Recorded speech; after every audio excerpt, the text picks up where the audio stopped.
mendengarkan renungan firman Tuhan. Sebelumnya kita akan naikkan pujian. Kau lebih tahu yang terbaik bagiku. Kau lebih sanggup pulihkan hidupku.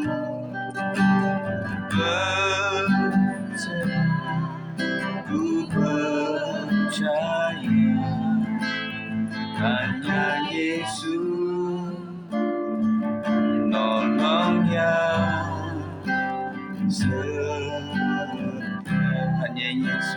Hanya Yesus menolong yang setia.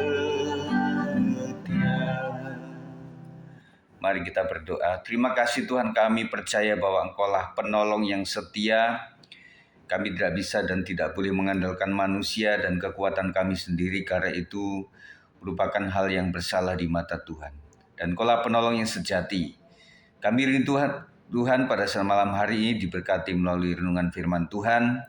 Sampaikanlah ya Roh Kudus supaya kami semuanya diberkati, dikuatkan, dinasihati, dihibur, yang tidak semangatnya pulih kembali, yang sakit disembuhkan, dan yang sedang melakukan tugas-tugas untuk rumah tangga, pekerjaan, pendidikan, apapun itu, kiranya Tuhan akan memberkati semuanya. Terima kasih. Kami siap segala roh jahat yang akan mengganggu dihancurkan dalam nama Yesus. Kami satukan hati kami untuk menerima firman Tuhan. Demi nama Yesus kami berdoa. Haleluya. Amin. Puji Tuhan, shalom semuanya. Terima kasih untuk kehadiran teman-teman semuanya di Zoom malam hari ini. Kita akan berbicara tentang diberkati dalam hadiratnya. Kita mengenal satu kalimat panjang mengenai doa berkat yang kita akan baca pada saat malam hari ini. Saya sudah kirimkan di grup jemaat, kalau ada handphone satunya bisa dibuka. Kita akan baca di dalam Bilangan 6 ayat 24 sampai 26. Ya, yang bisa membaca bisa mengikuti saya. Tema malam hari ini diberkati dalam hadiratnya. Bilangan 6 ayat 24 sampai 26. Tuhan memberkati engkau dan melindungi engkau. Tuhan menyinari engkau dengan wajah-Nya dan memberi engkau kasih karunia. Tuhan menghadapkan wajah-Nya kepadamu dan memberi engkau damai sejahtera. Sebagai latar belakang, ayat ini adalah berkat yang diberikan Tuhan kepada umat-Nya melalui Harun dan para imam. Ini bukan sekedar kata-kata indah, tetapi janji Tuhan yang penuh kuasa bagi setiap orang percaya. Nah, sesuatu kalimat yang berkuasa itu memang kalau kita imani betul-betul terjadi. Cuma masalahnya doa berkat itu kan sering dilantunkan dan dilakukan. Nah, sesuatu yang sering itu kadang-kadang nilai hikmahnya jadi kurang begitu ya. Tetapi kita kembali bahwa kalimat-kalimat berkat itu setiap pendeta, pemimpin sedang memimpin, setiap kalimat itu selalu kita aminkan begitu ya. Puji Tuhan, pelajaran buat kita yang pertama adalah berkat dan perlindungan Tuhan. Tuhan berjanji untuk memberkati dan melindungi kita. Amin. Dunia penuh tantangan, tetapi tangan Tuhan selalu menjaga dan menuntun kita. Tadi Bu Herma sudah mendoakan untuk Indonesia yang sedang banyak demonstrasi di mana-mana, dan kita hanya memohon kepada Tuhan untuk menjagai kita. Maaf Bu Linda, supaya mic-nya ditutup Bu. Ya. Terima kasih. Jadi Tuhanlah yang menjaga kita, Tuhanlah yang melindungi kita, dan Tuhan juga menuntun kita. Tuhan sebagai Immanuel yang menyertai kita, memelihara kita, melindungi kita sampai kepada selesainya hidup kita ini.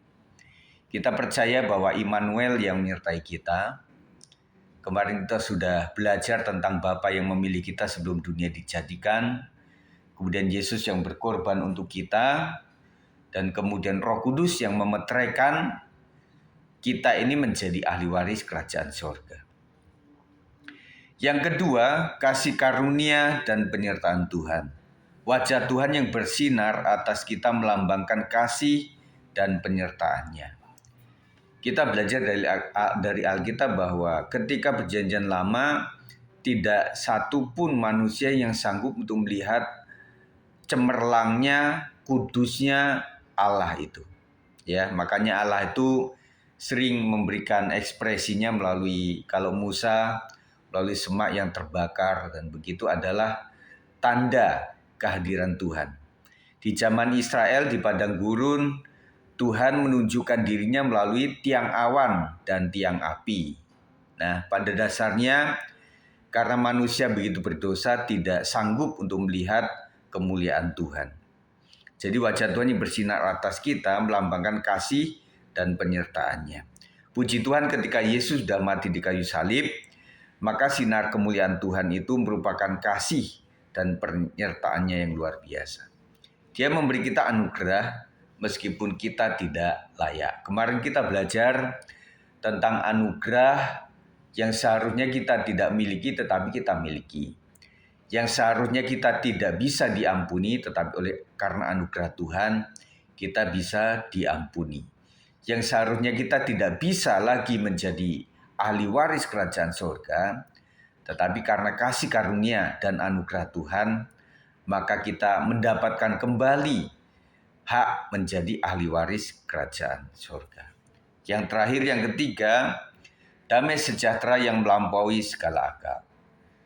Saat kita menghadapi ketidakpastian, Tuhan memberikan damai yang tidak bergantung pada situasi, tetapi berasal dari kehadirannya. Saya ulang, saat kita menghadapi ketidakpastian, dunia sering memberikan ketidakpastian, tetapi Tuhan memberikan damai yang tidak tergantung atau bergantung kepada situasi.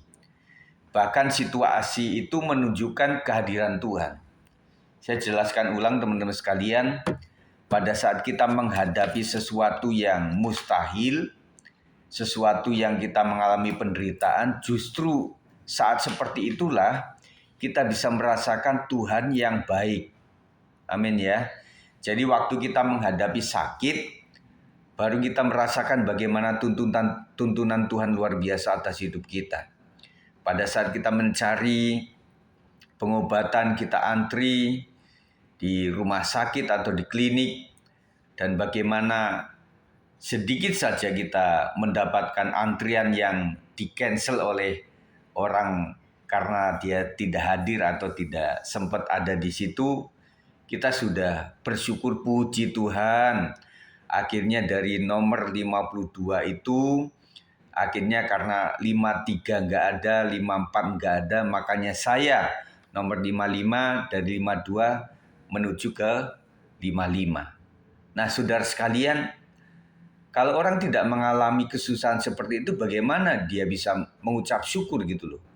Yang kata orang, ya cuma antrian 2 saja, masa sih sampai begitu bersyukurnya? Loh iya, karena pergumulan itu luar biasa.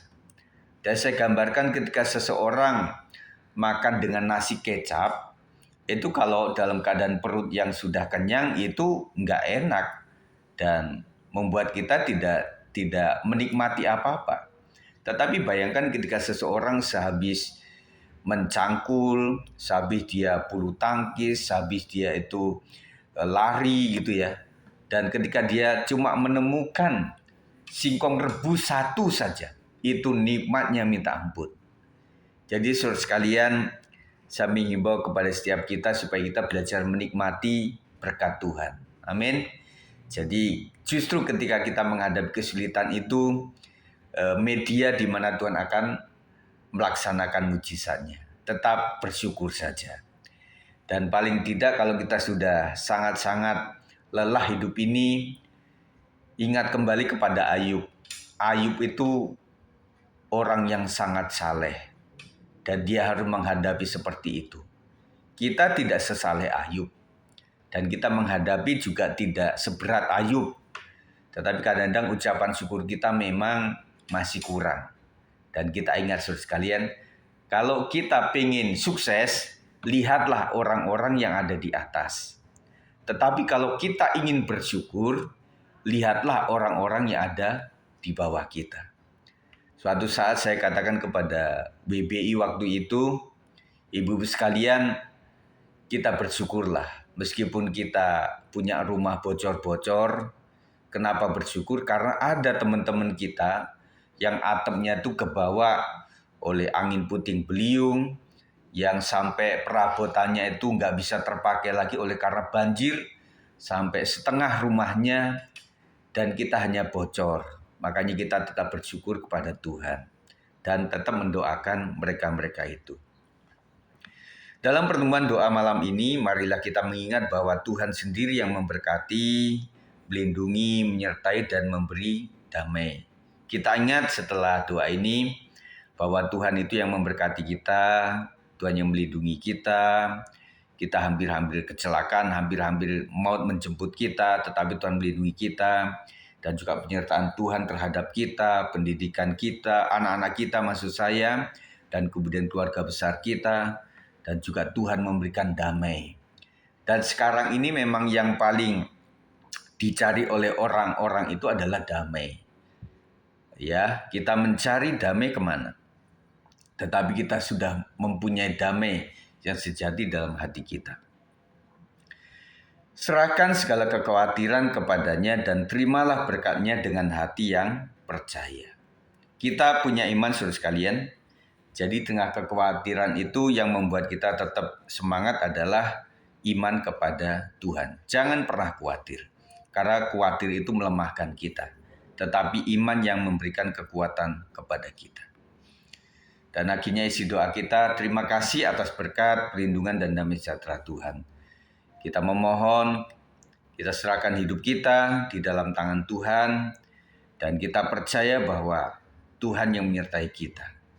Itu saja saudara sekalian yang saya sharekan pada saat malam hari ini, kiranya kita diberkati semuanya ya. Tetap dukung teman-teman kita sekalian yang sekarang ini sedang menghadapi kesulitan tersendiri, dan supaya mereka tetap kuat di dalam Tuhan. Tubuh sehat, jiwanya semangat, rohnya kuat di dalam Tuhan. Yang sakit disembuhkan, yang sudah sakit dipulihkan, dan kemudian sedang mencari kekuatan untuk tetap sehat di dalam Tuhan. Kita doakan apapun usaha mereka ada dalam berkat dan juga anugerah Tuhan. Puji Tuhan, itu saja saya sampaikan. Mari kita naikkan pujian ini sebelum kita tutup doa. Berkatilah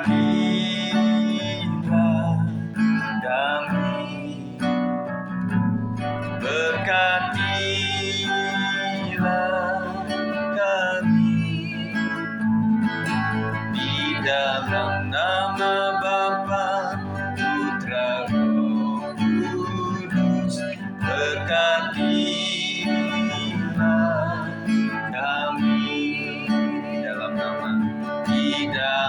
nama Bapa, Putra, Roh Kudus. Berkatilah kami. Amin.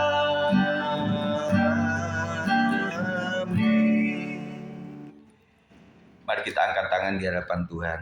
Kiranya Tuhan memberkati engkau saudara sekalian, tetap percaya kepada Tuhan.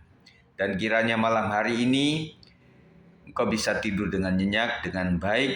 Segala penghalang-penghalang secara THT, secara pikiran, secara tubuh yang capek, lelah, secara gangguan-gangguan di luar, mari kita hancurkan di dalam nama Tuhan Yesus Kristus.